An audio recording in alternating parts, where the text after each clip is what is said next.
बोली श्री वृंदावन बिहारी लाल की जय हो। राजा रामचंद्र भगवान की जय हो। बोलिए पवन सुत हनुमान जी महाराज की जय हो। गौ माता की जय हो। गंगा माता की जय हो। यमुना माता की जय हो। भारत माता की जय हो। सद्गुरु भगवान की जय हो।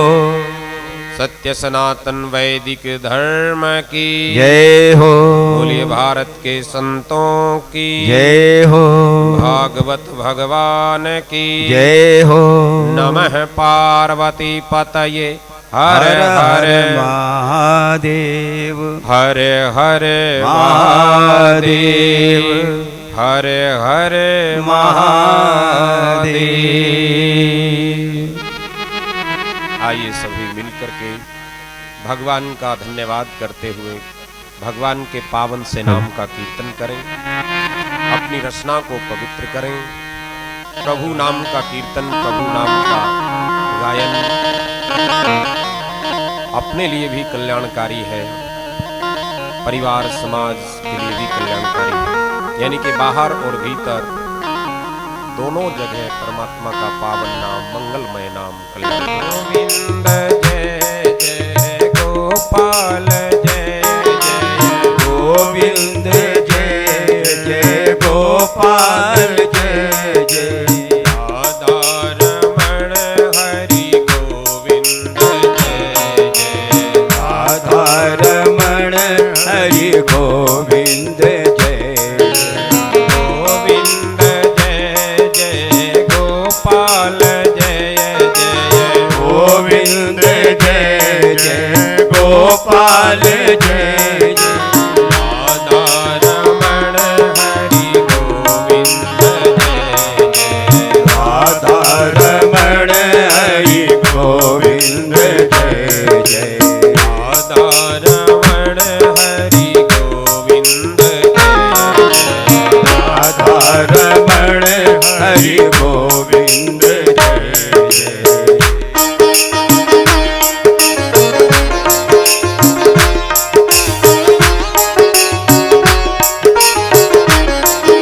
की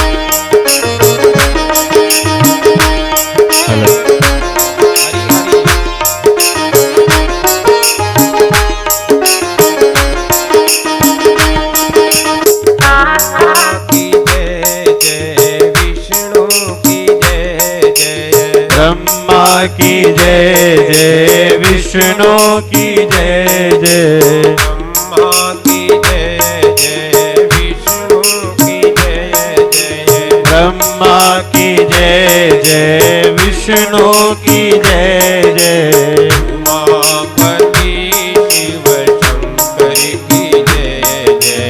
उमापति शिव शंकर की जय जय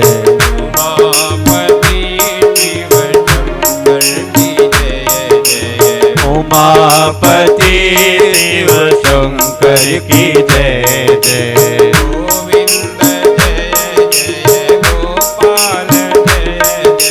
गोविंद जय जय गोपाल जय जय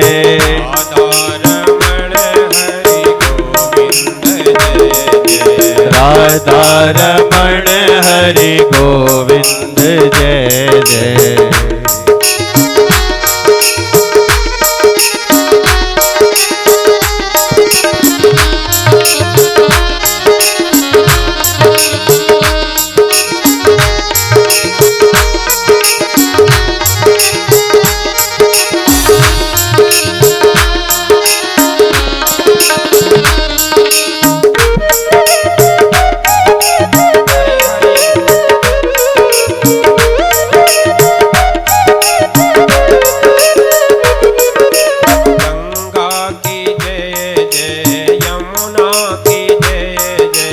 गंगा की जय जय यमुना की जय जय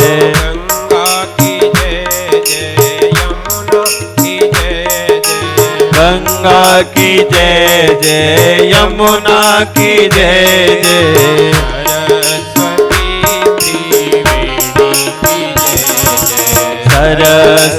त्रिवेणी की जय जय।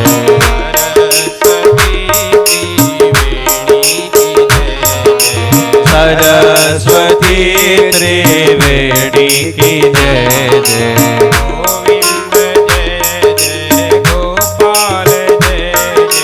गोविंद जय जय गोपाल जय जय।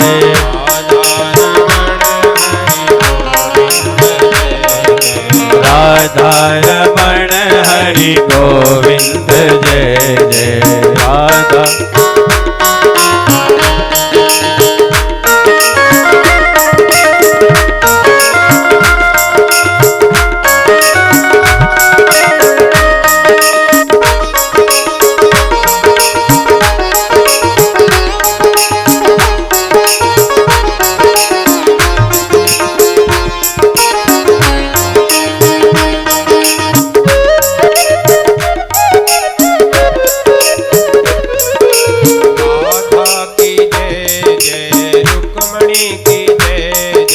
राधा की जय जय रुक्मणी की जय जय। राधा की जय जय रुक्मणी की जय जय। राधा की जय जय रुक्मणी की जय जय।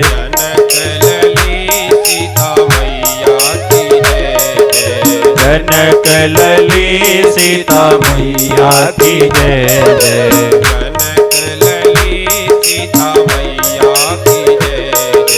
जनक लली सीता मैया की जय जय।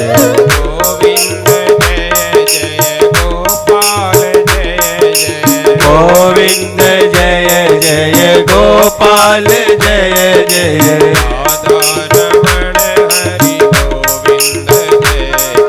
राधा रमण हरि गोविंद जय जय।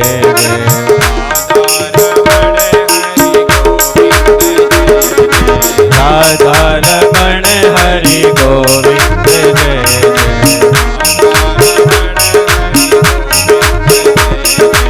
राधा रमण हरि गोविंद जय जय।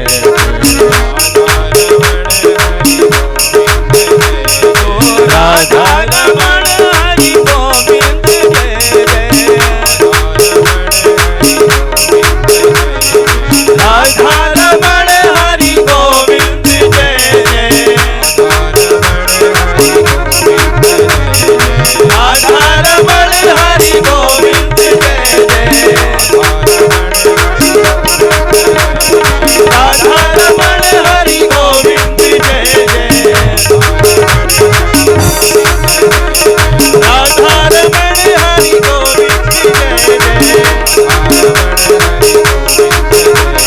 राधा रमण हरि गोविंद जय जय। राधा रमण हरि गोविंद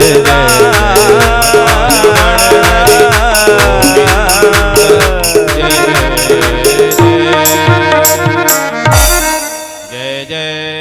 श्री राधे जय जय। श्री राधे जय जय श्री राधे।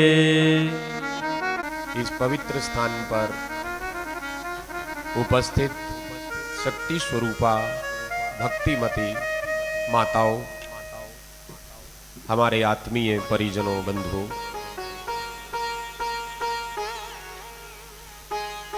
बड़े ही सौभाग्य का अवसर है जो भगवान की कृपा से इस पितृ पक्ष में भगवान की मंगलमयी कथा सुनने का सौभाग्य हम सबको प्राप्त हुआ है। बड़े ही वैष्णव जन गौतम परिवार के द्वारा आयोजित पितृ पक्ष में यह भागवत कथा परिवार के साथ साथ पूरे समाज के लिए कल्याणकारी है। भगवान का बहुत बहुत अनुग्रह पूरे परिवार पर बरसे, ऐसी प्रभु के श्री चरणों में प्रार्थना है।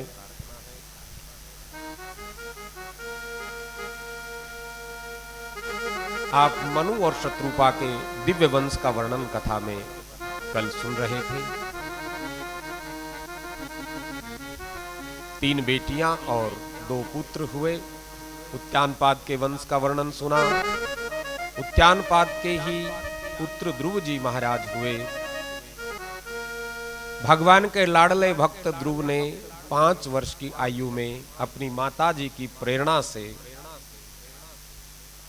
तप किया और ईश्वर अनुग्रह की प्राप्ति कर ली। प्रेम से कहो श्री राधे।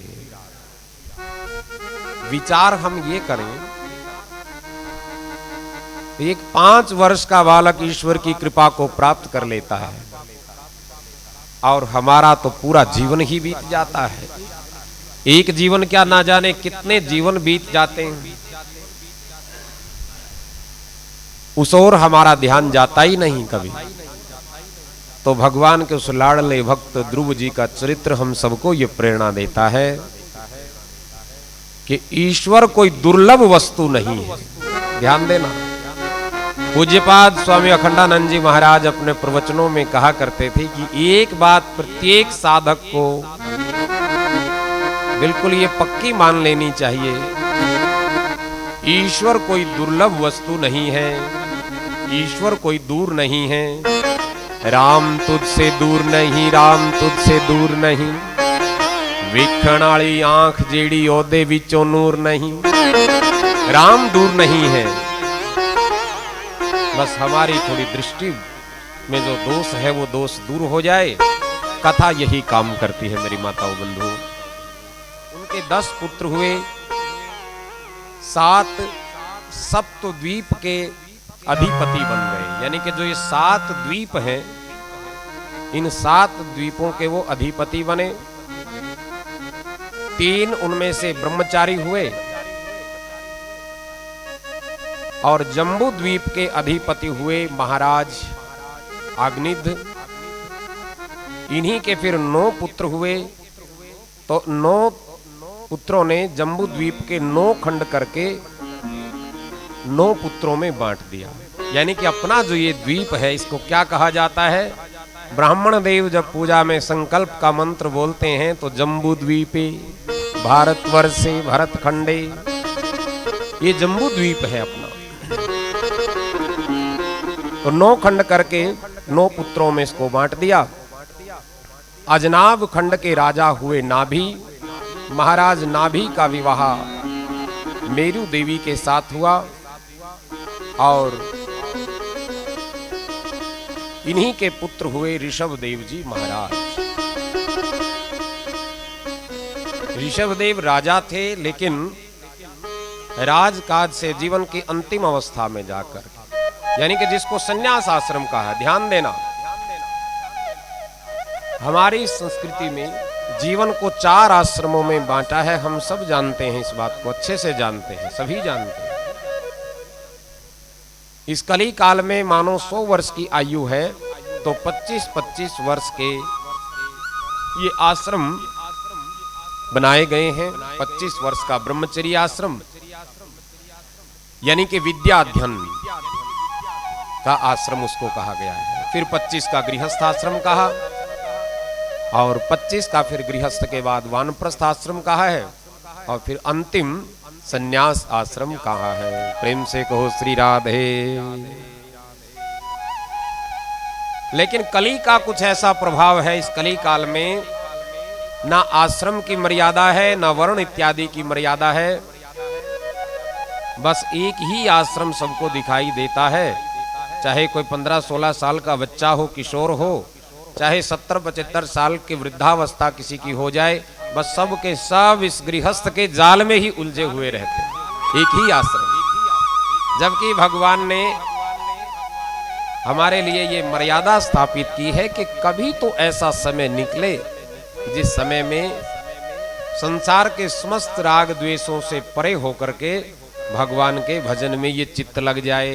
प्रेम से कहो श्री राधे। श्री राधे।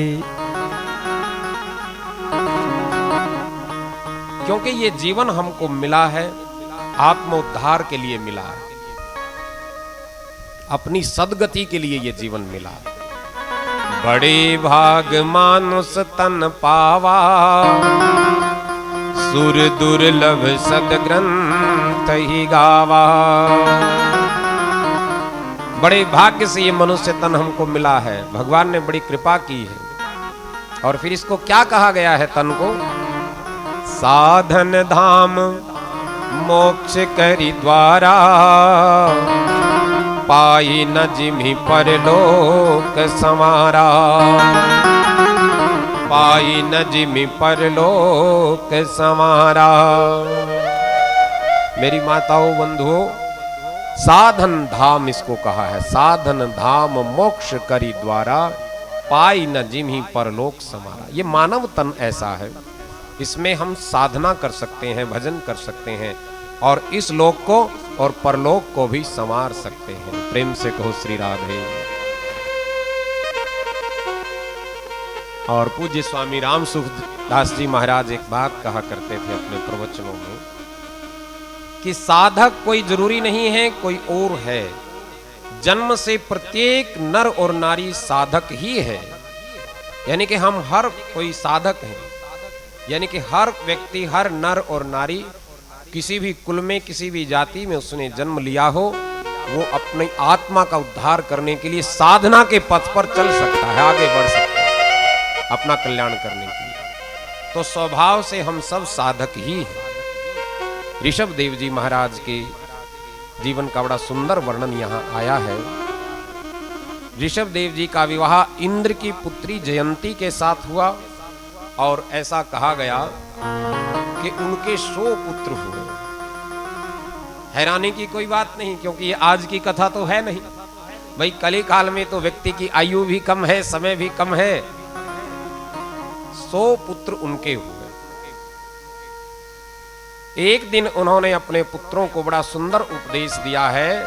नायम देहो देहे भाजाम त्रिलोके, कष्टान कामान हरते विडभुजामये, तयो दिव्यम पुत्र कायेन सत्वम, शुद्धये जश्चमाद ब्रह्म सौख्यम त्वनंतम, ब्रह्म सौख्यम त्वनंतम। सुंदर उपदेश देते हुए ऋषभ देव जी महाराज अपने पुत्रों से कह रहे हैं, हे पुत्रों, यह मानव शरीर कष्टप्रद विषय भोगों के लिए नहीं मिला। यानी कि जो विषय भोग हैं ये कष्टप्रद हैं, ये कष्ट देते ही देते, आज नहीं देंगे तो कल देंगे। आज हम खूब मीठा खा लें, मीठा जीव को बड़ा अच्छा लगेगा, बहुत स्वादिष्ट लगता है। गुलाब जामुन बड़े अच्छे लगेंगे, हलवा बहुत अच्छा लगेगा।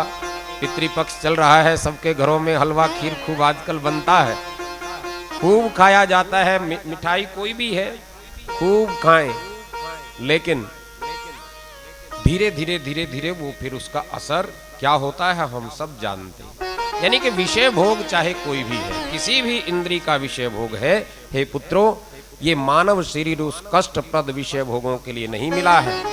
तो किस लिए मिला है? इसमें तो असीम ब्रह्म सुख का अनुभव करना चाहिए। प्रेम से कहो श्री राधे। श्री राधे।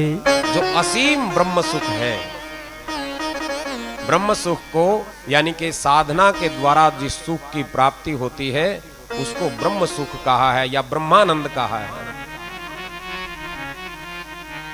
उस ब्रह्मानंद की प्राप्ति के लिए ये मानव जीवन हमको मिला है। महापुरुषों का संग मोक्ष का तथा कामी पुरुषों का संग या विकारी पुरुषों का संग नरक का दरवाजा कहा गया है। भगवान ऋषभ देव ने सिद्धियों को भी ठुकरा दिया, यानी कि अनेकों सिद्धियां उन्होंने प्राप्त की थी, अंत में उन्होंने उन सब सिद्धियों के मोह को भी छोड़ दिया था और परम वैरागी बने। फिर ऋषभ देव जी के ही इन 100 पुत्रों में से एक हुए हैं भरत जी महाराज। भरत जी भी राजकाज को छोड़ करके वो भी फिर वन में गए, तपस्या के लिए वन में गए, साधना के लिए वन में गए, कठोर तप किया, भगवान का भजन कर रहे हैं वन में। ध्यान देना, आपने जड़ भरत जी का चरित्र खूब सुना होगा। थोड़ा सा दर्शन उस चरित्र का आज कर लेते हैं। देखो, घर बार छोड़ा, राजपाट छोड़ा, किसके लिए? भगवान के भजन के लिए। भाई घर में जो अनुकूलता है, घर में जो भोग विलास के साधन है, राजपाट है, नौकर चाकर दास दासियां सब कुछ है, बड़ा कुटुंब है, भाई इसको छोड़ करके चलिए वन में जाकर के मैं भजन करूंगा, वहां किसी प्रकार की भजन में कोई बाधा नहीं होगी, कोई रुकावट नहीं होगी। इसीलिए तो व्यक्ति घर बार को छोड़ करके जाया करता है भजन करने के लिए। लेकिन ध्यान देना, अब भरत जी वहां गए जरूर वन में, भगवान का भजन कर रहे हैं, बड़ी सात्विक उनकी वृत्ति है। लेकिन एक दिन एक दृश्य उन्होंने देखा, क्या? एक हिरणी दौड़ी जा रही और उसके पीछे पीछे एक शेर भी भागा आ रहा, यानी कि वो शेर उस हिरणी को पकड़ना चाहता है, मारना चाहता है। जंगल की घटना है, आए दिन जंगल में इस प्रकार की घटनाएं घटती रहती हैं। भरत जी महाराज बड़ी सात्विक वृत्ति के हैं, जीव मात्र में भगवान का दर्शन करने की उनकी प्रवृत्ति हो गई है। तो जब उस हिरणी ने अपनी जान बचाने के लिए एक लंबी छलांग नदी के ऊपर से लगाई और वो वहां आकर के गिरी जहां भरत जी महाराज की कुटिया है। इस तरह से उस सिंह से तो उसने अपनी जान बचा ली, लेकिन बंधुओं माताओं, जब उसने इतनी लंबी छलांग हिरणी ने लगाई तो वो प्रसव वेदना में थी, यानी कि एक बाल मृग को उसने जन्म देना था, ऐसी स्थिति उसकी थी। तो ऐसी स्थिति में जब उसने इतनी लंबी छलांग लगाई तो वो प्रसव वेदना से तड़पने लगी, व्याकुल हो गई, और उसने उसी दर्द में, उसी पीड़ा में एक मृग शावक को, एक हिरण के बच्चे को जन्म दिया। और वेदना इतनी ज्यादा थी, पीड़ा इतनी ज्यादा थी कि उस बालक, उस बच्चे को, मृग शावक को जन्म दे करके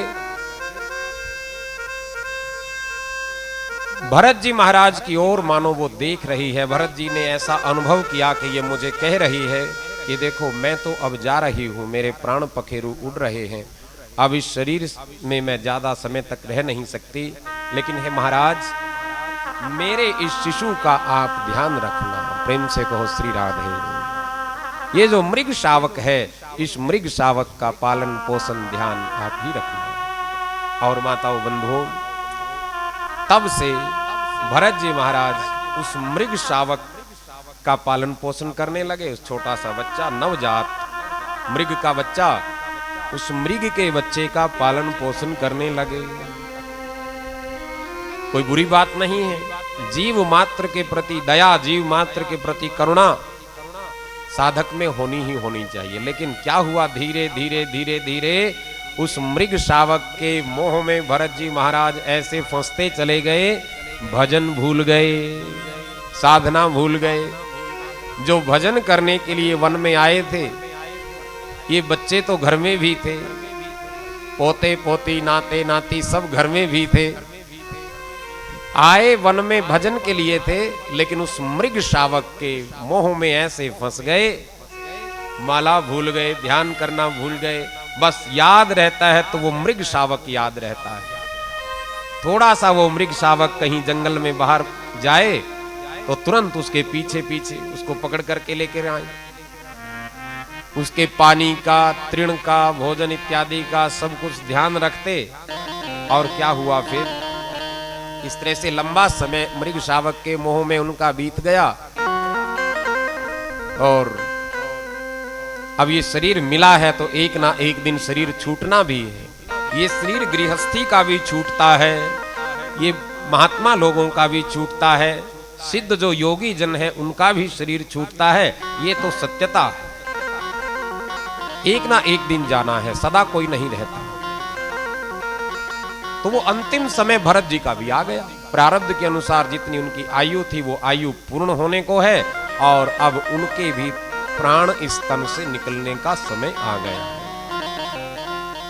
अब प्राण तन से निकलें तो क्या होना चाहिए? साधक के जीवन में, भक्त के जीवन में, योगी के जीवन में क्या होना चाहिए? अंत समय में आपने सुना था ना भीष्म जी के चरित्र में, भगवान याद आने चाहिए। इतना तो करना स्वामी जब प्राण तन से निकले। लेकिन भरत जी के प्राण जब तन से निकलने लगे तो उनके याद क्या आ रहा है? वो मृग शावक याद आ रहा है। प्रेम से कहो श्री राधे। श्री राधे। ये मृग शावक क्या है? संत महात्मा लोग कहा करते हैं कि भरत जी के लिए तो चलो वो मृग शावक उनकी साधना में रुकावट बन करके आ गया, लेकिन हम जो भी गृहस्थी लोग हैं, जो भी सांसारिक जन हैं, उन सबके ही जीवन में ये मृग शावक किसी ना किसी मोह का बंधन हमारे जीवन में रहता ही है। कोई ना कोई मोह रहता है। वो मोह चाहे किसी सांसारिक जन से हो, धन से हो, तन से हो, किसी से भी मोह हो, वो मोह रहता ही रहता है। और मोह का क्षय हो जाना ही मोक्ष कहा गया है। जब मोह का नाश हो जाए, किसी प्रकार का मोह ना रहे, किसी से भी मोह ना हो, ऐसी रीति नीति जीवन की हो कि अंत समय में किसी से भी मोह ना हो। मोह होगा तो वासना वहीं रहेगी, घर में ही रहेगी, फिर आत्मा वहीं घर में ही भटकती रहेगी। वहीं पुत्र में, पुत्री में, घर में, धन में, संपदा में, कोठी में, कार में, बंगले में, गाड़ी में, वहीं फिर वो भटक करके रहेगी। ऐसा गूढ़ अध्यात्म विज्ञान हमारे यहाँ कहा गया। इसलिए यत्न कुछ ऐसा हो, अंत समय में भगवान याद आए।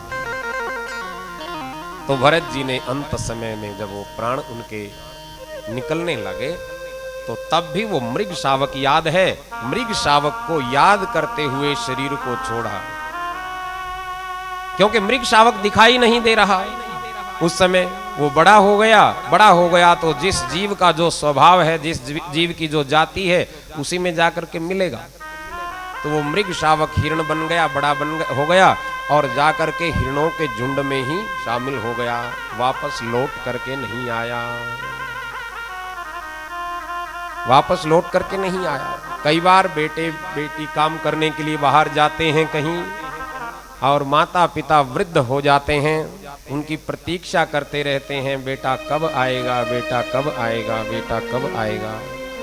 बेटा अपने काम में मस्त, वृद्ध माता पिता उसकी प्रतीक्षा में अकेले ही रह जाते हैं, और आखिर फिर तन से प्राण निकलते ही हैं। तो उसी की मृग शावक की याद करते हुए भरत जी ने अपने प्राणों को त्याग दिया।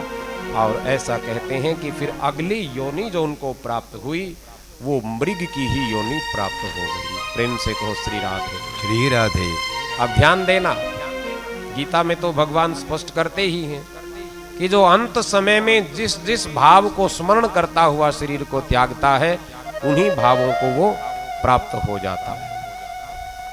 तो मृग शावक का ध्यान करते हुए शरीर त्यागा, मृग की ही योनि भरत जी को प्राप्त हो गई। अब मृग की योनि जरूर प्राप्त हुई, लेकिन ध्यान पूर्व जन्म का है। ध्यान देना, हम जो भी भजन भगवान के लिए करते हैं, जो भी माला जपते हैं, जो भी ध्यान करते हैं, जो भी पाठ करते हैं, मेरी माताओं बंधुओं, इस बात का ध्यान रखना कि वो निरर्थक कभी जाने वाला नहीं है। बिल्कुल निरर्थक नहीं जाता। आपको उसमें आनंद आए ना आए, कुछ फल मिले ना मिले, लेकिन जो भी भजन आपने किया है, ठीक वो ऐसे ही हो गया जैसे आपने बैंक में पैसे जमा करवा दिए। बैंक में जमा करवाए हुए पैसे, चाहे वो सेविंग अकाउंट में हो, चाहे कोई एफडी करवाई हो, कभी ना कभी तो वो काम आते ही हैं। प्रेम से कहो श्री राधे। श्री राधे। इसलिए भजन से कभी भी जी नहीं चुराना चाहिए।